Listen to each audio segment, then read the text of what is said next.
कहानी। अंधेरी रात थी और विवेक ने एक पुरानी वीरान हवेली में रात बिताने की चुनौती स्वीकार की थी, जिसके बारे में गांव वाले कहते थे कि वो प्रेतात्माओं का ठिकाना है। रात के 11 बज चुके थे और हवेली के अंदर भयानक सन्नाटा पसरा था, जो सिर्फ बाहर चल रही हवा की सनसनाहट से टूट रहा था। विवेक पहली मंजिल पर बने एक धूल भरे कमरे में बैठा था, टॉर्च की हल्की रोशनी में पुरानी किताबें देख रहा था। अचानक उसने ऊपर की मंजिल से एक हल्की फुसफुसाहट सुनी। पहले तो उसने इसे हवा का शोर समझा, लेकिन फिर फुसफुसाहट तेज हो गई और ऐसा लगा जैसे कोई उसका नाम ले रहा है। डर के मारे उसका गला सूख गया, फिर भी वो हिम्मत करके सीढ़ियां चढ़ा। ऊपर की मंजिल पर ठंडक अचानक बहुत बढ़ गई। उसे गलियारे के अंत में एक दरवाजा हल्का सा खुला दिखा। जैसे ही वो दरवाजे के पास पहुंचा, फुसफुसाहट अचानक रुक गई और उसकी जगह एक बेहद धीमी घसीटती हुई आवाज आई, जैसे कोई भारी चीज फर्श पर खींची जा रही हो।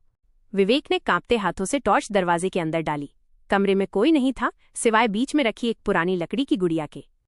जैसे ही टॉर्च की रोशनी गुड़िया पर पड़ी, उसकी कांच की आंखें धीरे से विवेक की ओर घूम गईं और उसके सूखे होठों पर एक भयानक मुस्कान तैर गई। उसने गुड़िया को चलते हुए नहीं देखा, लेकिन अगले ही पल वो गुड़िया उसकी पीठ से चिपकी हुई थी। विवेक की चीख अंधेरे में दब गई। अगले दिन गांव वालों को हवेली के मुख्य दरवाजे के पास सिर्फ विवेक की टॉर्च और एक पुरानी लकड़ी की गुड़िया मिली, जो मुस्कुरा रही थी। कैसी लगी?